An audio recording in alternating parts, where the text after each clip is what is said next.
Resolução gratuita e comentada das questões de física do vestibular da Unesp, ano 2017, primeira fase. Essa é a parte 3. Consta das questões 7, 8 e 9. No final, se você achar que foi útil ou se você gostou, comente e inscreva-se. O fisicaevestibular.com.br agradece. Questão número 7. Eletrostática. Três esferas puntiformes. Puntiforme quer dizer que ela se comporta como se toda a carga delas estivesse concentrada num ponto que está no centro delas. Eletrizadas com cargas elétricas Q1 igual a Q2, que é igual a mais Q, e Q3 igual a menos 2Q. Elas estão fixas e dispostas sobre uma circunferência de raio R e centro C, em uma região onde a constante eletrostática é igual a K0, conforme representado na figura. Então, aqui está a carga Q1, aqui está a carga Q2, aqui está a carga Q3, aqui está o centro da circunferência C, raio R, e nessa região a constante eletrostática é K0.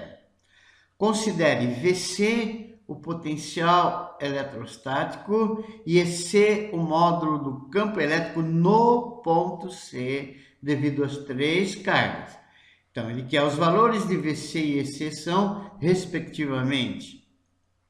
Então, veja bem, ele quer que no ponto C, ele quer o potencial elétrico VC resultante no ponto C, claro, que é resultante, e o campo elétrico resultante também no ponto C. E aqui ele forneceu as alternativas. Bom, potencial elétrico V. V é igual a KQ sobre D. Essa é a fórmula do potencial elétrico criado por uma carga num determinado ponto. Então, V é o potencial elétrico, ele é medido em volts, que é joule por coulomb, criado pela carga fonte, que ela é medida em coulomb, a uma distância D, medida em metros, no meio em que a constante eletrostática é K, no nosso caso é K0, medida em Newton metro quadrado por coulomb quadrado. Então, esse é o potencial elétrico, essa é a constante eletrostática, no nosso caso é o K0, essa carga que cria o potencial, e D é a distância do centro da carga até o ponto onde você quer o potencial. Então, vamos ver o nosso exercício. Sendo o potencial elétrico uma grandeza escalar, então ela não tem nem direção nem sentido, só tem módulo. O potencial elétrico no ponto C, VC, ele é a soma dos potenciais de carga de cada carga, soma algébrica, princípio da superposição. Nesse ponto equidistante, R da mesma carga. Então, a distância de cada carga até o ponto C é a mesma, é R. Então, você tem que o VC, o potencial no ponto C, é o potencial devido à carga Q1, somado com o potencial devido à carga Q2, somado com o potencial, claro que no ponto C, devido à carga Q3. Então, o V1 é K0, Q1 sobre R. O V2, K0, Q2 sobre R. E o V3 é K0, Q3 sobre R. Então, o potencial no ponto C vai ser K0 mais Q, tá? O Q1 é mais Q sobre R. K0, o Q2 também é mais Q sobre R. E K0, o Q3 é menos 2Q sobre R. Veja bem, ó, isso aqui vai dar 1K0Q sobre R, mais 1K0Q sobre R, vai dar 2K0Q sobre R, menos 2K0Q sobre R, somando isso vai dar zero. Então, o potencial elétrico no ponto C, criado pelas três cargas, é nulo. Agora vamos para o campo elétrico. Característica do vetor campo elétrico E, gerado pela carga fonte Q num ponto P, distante uma distância D de Q. Então, o E ele tem intensidade, direção e sentido, porque agora ele é uma grandeza vetorial. A intensidade dele é E igual a KQ sobre D quadrado. K é a constante dielétrica do meio. no nosso caso é o nosso K0, medida em Newton metro quadrado por coulomb quadrado. D é a distância da carga fonte até o ponto onde você quer o campo elétrico, tá? Medida em coulomb, a carga, né? E D é a distância da carga até o ponto P, onde você quer calcular o campo elétrico, tá? Medida em metros. A direção do campo elétrico é radial, tá sempre em cima do raio. E o sentido vai depender da carga Q. Guarda bem essa informação que é importante, hein? Se a carga Q é positiva, o sentido da seta é divergente, ou seja, ela se afasta de Q. E se a carga Q é negativa, é convergente, tá? O vetor E está se aproximando de Q. Então, repetindo, o sentido do campo elétrico Q vai depender do sinal da carga. Se carga for positiva, o campo Q tem sentido do campo Q de afastamento. E se a carga for negativa, o sentido do campo Q é de aproximação. Então veja bem, campo elétrico gerado num ponto P por várias cargas. Então agora a gente tem várias cargas, que é o caso do nosso exercício. Então, num dado ponto P do espaço, o vetor campo elétrico resultante, devido à ação de várias cargas, corresponde à soma vetorial dos campos produzidos por cada uma dessas cargas individualmente. E o módulo a gente já viu, E igual a KQ sobre D quadrado. Então, devido a carga Q1, por exemplo, que é negativa, eu vou pegar o vetor campo elétrico no ponto P. Então, ó, da carga até o ponto P, você traça uma linha com uma carga negativa, o campo elétrico é de aproximação da carga. Esse é o E1 vetorial. Carga positiva Q2 no ponto P, campo de afastamento, ó, o E2 aqui. Carga negativa Q3, campo de aproximação, tá aqui, ó. E a distância é D3, claro. E carga positiva Q4, campo de afastamento E4, tá aqui. Esse aqui é o campo resultante no ponto P, você soma, cuidado, hein? Vetorialmente, todos esses vetores. Tá aqui, ó, R1 mais E2 mais E3 mais E4. Pode ver que todos eles têm seta, é soma vetorial. Aí você vai descobrir a direção, o sentido e a intensidade do campo elétrico jogando na forma, lá naquele ponto. Então, vamos no caso do nosso exercício. A figura fornece, muita atenção agora, a figura fornece os vetores campo elétrico originado por cada carga no ponto C. Lembrando que as cargas positivas criam campo de afastamento, nós já vimos, e as negativas de aproximação. Veja, os campos E1 e E2 se anulam, pois tem o mesmo módulo. E1 igual a E2, que é igual a K0, módulo de Q sobre R quadrado. Mesma direção, mas sentidos opostos. Aqui, ó, carga Q1 positiva cria um E1 de afastamento no ponto C. E a carga Q2 positiva no ponto C cria um E2 de afastamento. Como o módulo é o mesmo, tá? Vale K0, módulo de Q sobre R quadrado, e elas têm a mesma direção, mas sentidos opostos, o E1 e o E2 se anulam. Então, sobra quem? Sobra apenas o E3. O campo elétrico resultante no ponto C é devido apenas à carga Q3. E seu módulo vale E3 é igual a K0, que é a constante, módulo da carga que era menos 2Q, mas módulo é 2Q sobre R quadrado. Então, o campo elétrico resultante no centro que ele está pedindo é apenas o devido à carga Q3, que é 2K0Q sobre R quadrado. E a alternativa correta é a alternativa E. Oitava questão. O motor elétrico é construído com uma espira retangular, feita com fio de cobre esmaltado, semi-raspado em uma extremidade e totalmente raspado na outra. Então, nessa extremidade, ele está semi-raspado, uma parte é raspada, a outra não. Ou seja, uma parte é condutora, a outra não. E na outra extremidade está totalmente raspado, então sempre vai ser condutora. Apoiado em dois mancais, esse é um mancal, está ligado ao polo, um dos polos de uma pilha, polo A, e o outro mancal está ligado ao polo B da pilha, e os mancais estão em contato com a espira, tá vendo? Totalmente em contato aqui e parcialmente em contato aqui. Presa a essa espira, uma hélice pode girar livremente no sentido horário ou anti-horário.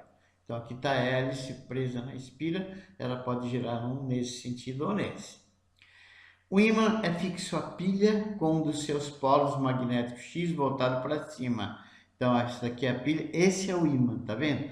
O polo X está para cima.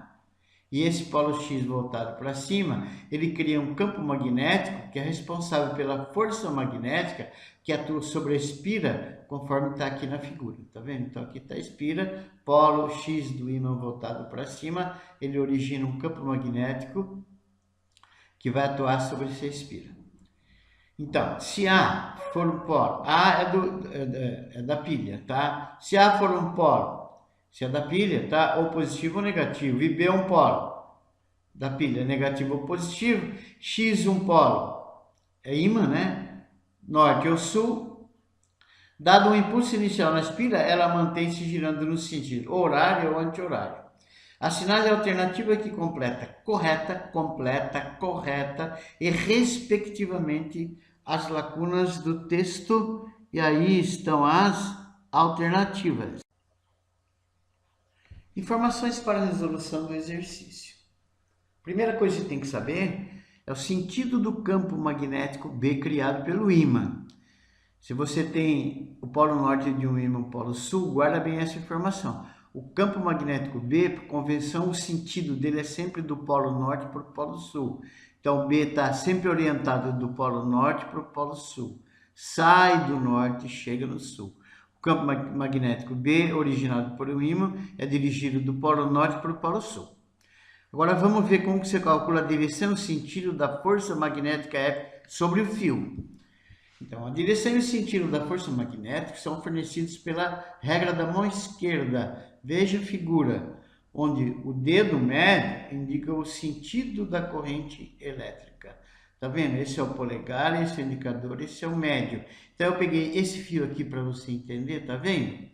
Então, a corrente está para a direita. Então, você adapta a sua mão esquerda, o médio está indicando no sentido da corrente, tá vendo? Esse é o sentido indicado pelo dedo médio, esse é o sentido da corrente. Então, você adapta o médio, tá, ao exercício, no caso, a corrente no nosso fio. O B, ele é o indicador, tá? Ele indica o sentido do B. Então, esse é o indicador, o B, então esse aqui é o B, tá vendo? Nesse fio tem o B assim, ó.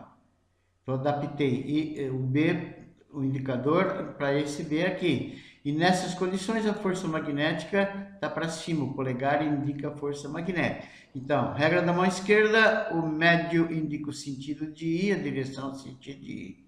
O indicador indica a direção e sentido do B e o polegar, direção e sentido da força magnética. Vamos considerar na figura, agora vamos ver o nosso exercício. Vamos considerar na figura que isso a gente vai estabelecer, tá? Que na situação inicial, a parte do fio semi-raspada está em contato com o mancal, fazendo com que a corrente circule pela espira. Então, lá onde está a parte semi-raspada, ela está condutora. Na situação inicial, ela está condutora, tá? Então, vai circular a corrente pela espira.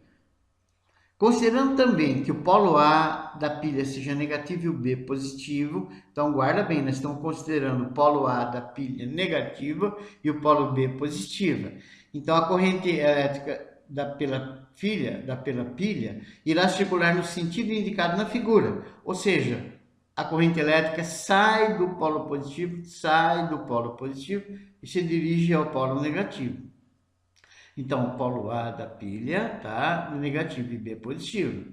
E mais uma informação ainda, colocando o polo norte na parte superior do ímã, lá onde está o X é polo norte. Nessas condições, o B vai ter direção vertical e sentido para cima, porque ele se afasta do polo norte. Muita atenção agora, veja bem o que nós fizemos. Olha, nós estabelecemos que essa aqui é a pilha. Então, esse polo A é o polo negativo. Nós estabelecemos. E o polo B, é claro, é o polo positivo.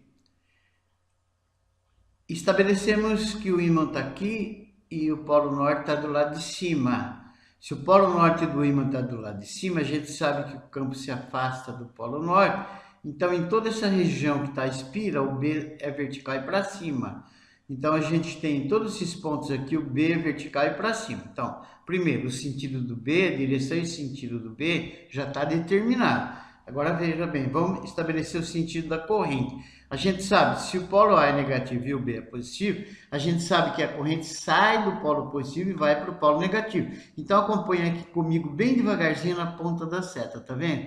Esse é o polo positivo, tá? Então, a gente está supondo inicialmente que está passando corrente em tudo, tá? Tá o contato aqui. Então, ó, a corrente sai do polo positivo, sobe, chega aqui, vem para cá, para a esquerda, aqui, chegou aqui, olha bem o desenho, sobe, vai interessar aqui, ó, nesse ramo, aqui nesse pedaço, ela está indo para a direita. Aqui, o que ela faz? Ela desce, aqui, vai interessar aqui, ela vem para a esquerda, sobe aqui e vem para cá, chega aqui, se dirige ao polo negativo. Então, a corrente sai do polo positivo e se dirige ao polo negativo.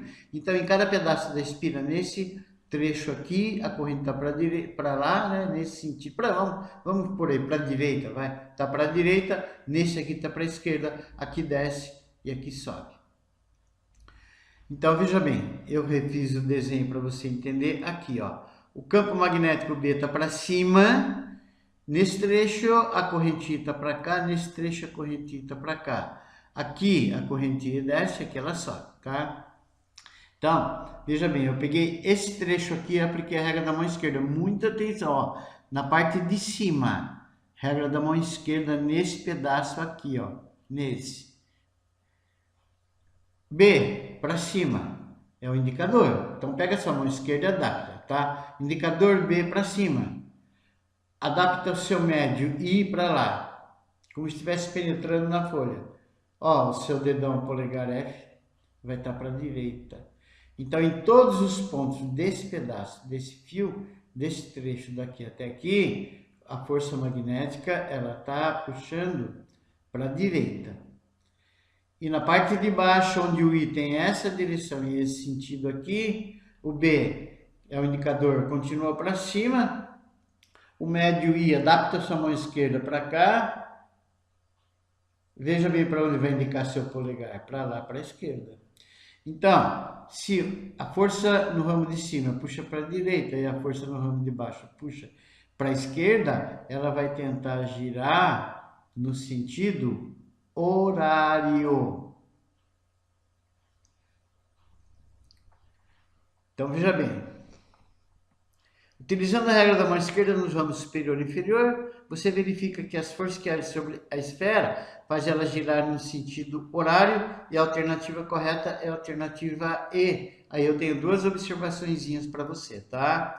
A primeira, nos dois ramos paralelos a B, as forças são nulas. Então, nesse ramo aqui, ó, que é paralelo a B, vertical, e nesse vertical, as forças que agem sobre esses dois ramos são nulas, porque a forma da força é B, campo, intensidade do campo, vezes corrente, vezes o comprimento do fio, vezes seno do ângulo entre o B e o I. Mas acontece que o ângulo entre o B e o I aqui é 0 ou 180, porque eles são paralelos, tá? E seno de 180 zero é zero. Então, nessas duas partes aqui da espira, ó, não importa onde ela esteja, a força, elas são sempre paralelas a B. Então, nelas não tem força magnética. Sobra só a força magnética puxando a parte superior da espira para a direita e puxando a parte inferior da espira para a esquerda. E outra informação, a extremidade semi-raspada, ela impede que a corrente, após meia volta, se inverta.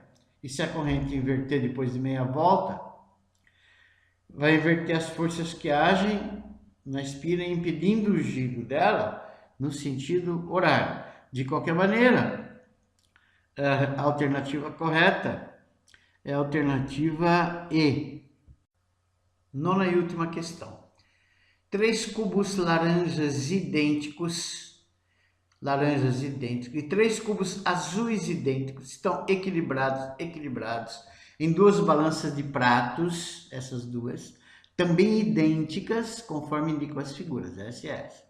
A massa de um cubo laranja supera a massa de um cubo azul em exato. Então, o que nós vamos fazer? Vamos calcular a massa do cubo laranja, calcular a massa do cubo azul e subtrair a massa do laranja, pega a massa do laranja e subtrai a do azul, vai marcar uma dessas alternativas.